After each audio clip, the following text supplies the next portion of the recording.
In contrast, how could I graph this line if I had it in slope-intercept form?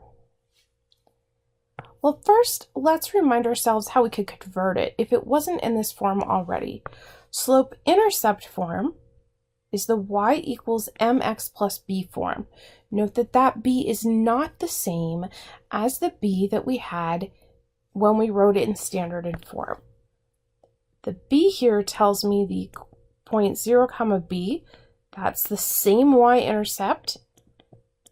So we already know what we expect that to be.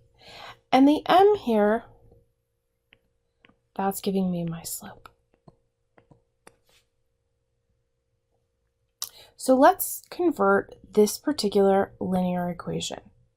We had 6x minus 4y equals 24. To do the conversion to the y equals mx plus b form, my goal is to get y all the way by itself. So my first choice is to subtract any terms from both sides of that linear equation that are not involving y, so that we can isolate the y terms on one side of the equation by themselves. In this case, that leaves us with negative 4y on the left, and on the right, we have negative 6x plus 24. Remember, we talked about it always helping us out to write the x term just to the right of the equal sign, so it is easier for us to identify the coefficient on x. Our second step after having isolated y is to multiply both sides of the equation by a number that will make the coefficient on y equal to 1. In this case, our coefficient right now is negative 4. So if I were to multiply both sides of my linear equation by negative 1/4, then that would make the coefficient on y on the left-hand side equal to 1, because we get negative 4 over negative 4 times y. Any number divided by itself, that fraction is equivalent to 1. We can write this as 1y. On the right-hand side, I have to remember to apply the distributive property. So I have negative 1/4 times negative 6x plus negative 1/4 times 24, distributing to the other term. With that, I get y equals negative 1/4 times negative 6, so negative 6 over negative 4x plus negative 24 over 4.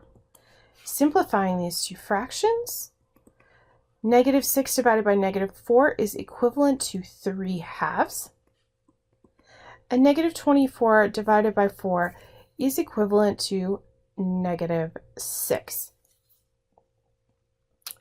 Notice that I've chosen to leave the plus a minus number here. I'm doing that so that I can more easily identify what the y-intercept is. Notice our m now is the coefficient on x, which is 3/2, and our b in this example is negative 6.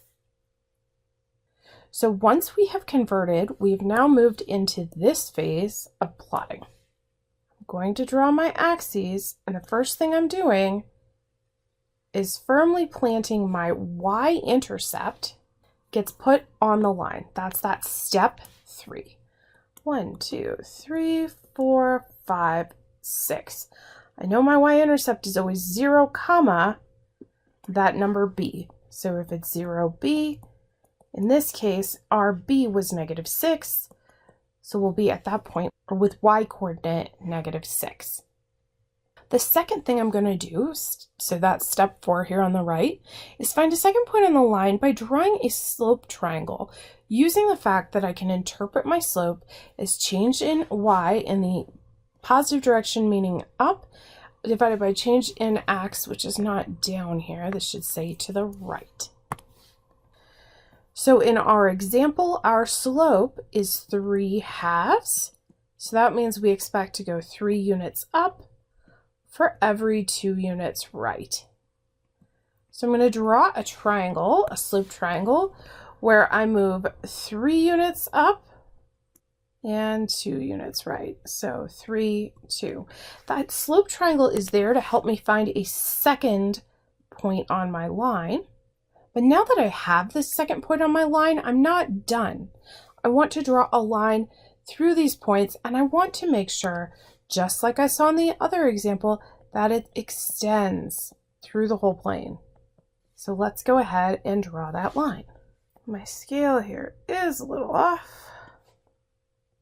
Notice in both cases that we do land through the point 0, B. Notice what would happen if I just continued using my slope triangles to move further to the right. I could draw a second slope triangle off of this point, the pink point that I'm at, and move over 2 more and up 3 more. And that's how I can see that actually I really should have landed here. And once again, I get that I'm going to also go through that same point, 4, 0, just like we did when we plotted using intercepts. So in this way, we can see that both forms give us the same line. They're just 2 ways to draw it based on what data I'm given in the problem.